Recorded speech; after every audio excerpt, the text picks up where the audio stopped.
पिंपरी चिंचवड महापालिकेच्या रुग्णालयात पदभरती सुरू, कुठे कराल अर्ज जाणून घ्या। पिंपरी चिंचवड महापालिकेच्या यशवंतराव चव्हाण स्मृती रुग्णालयामधील विविध विभागांमध्ये कंत्राटी पद्धतीने पदभरती करण्यात येणार आहे। त्यामुळे रिक्त असलेल्या जागी वैद्यकीय तज्ञ उपलब्ध होऊन उपचार करणे सोयीचे जाणार आहे। यासाठी ऑनलाईन अर्ज मागवण्यास सुरुवात झाली असून येत्या महिन्याभरात ही प्रक्रिया पूर्ण करण्यात येणार आहे। वायसीएम रुग्णालयात डॉक्टरांची संख्या कमी असल्याने उपचार घेण्यात अडथळे येतात। याचे निदान म्हणून मेडिसिन विभागामध्ये 12, स्त्री रोग 8, न्यूरोसर्जरी 2, डायलिसिस 2, बालरोग ICU 3, इमर्जन्सी वॉर्ड 2, ICU 18, उरोरोग 2, क्ष किरण कक्ष 4 आणि दंतरोग 3 असे 56 कनिष्ठ निवासी डॉक्टर भरण्यात येणार आहे। तर CMO विभागात 5, शवविच्छेदन 3 आणि रक्तपेढीमध्ये 2 अशा 10 वैद्यकीय अधिकाऱ्यांची भरती करण्यात येणार आहे। वैद्यकीय अधिकाऱ्यांना मान्यताप्राप्त विद्यापीठाकडील MBBS पदवी उत्तीर्ण असणे आवश्यक असणार आहे। त्यांना दरमहा 75,000 रुपये मानधन देण्यात येणार आहे। तसेच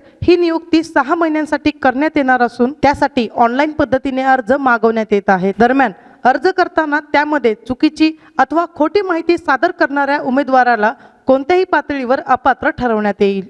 त्यामुळे उमेदवारांनी अर्ज करताना काळजी घेण्याचे आवाहन पिंपरी चिंचवड महापालिकेचे आयुक्त तथा प्रशासक शेखर सिंह यांनी केले आहे। यावर आपली काय प्रतिक्रिया आहे ते कमेंट बॉक्समध्ये नक्की सांगा आणि अशाच प्रकारच्या ताज्या राजकीय घडामोडी पाहण्यासाठी आपल्या बातमी TV या YouTube चॅनलला लाईक, शेअर आणि सबस्क्राईब नक्की करा। धन्यवाद।